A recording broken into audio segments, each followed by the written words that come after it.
वसई पूर्वेकडील भादरवाडी परिसरातील एका भंगार गोदामाला आज दुपारी भीषण आग लागल्याची घटना घडली।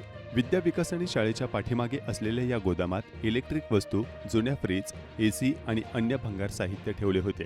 ही आग आज दुपारी 2:45 वाजण्याच्या सुमारास लागली। आग इतकी भयानक होती की परिसरात धुराचे लोट पसरले आणि कल्लोळ माजला होता।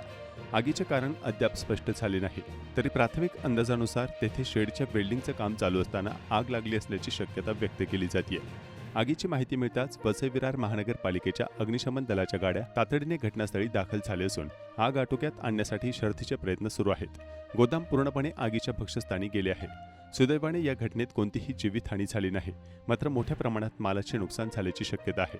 आग लागलेल्या ठिकाणी नागरिकांची गर्दी झाल्यानं पोलिसांनी परिसरात बंदोबस्त तैनात केला आहे। आग नेमकी कशामुळे लागली याबाबत अग्निशमन आणि पोलीस विभागाकडून तपास सुरू आहे।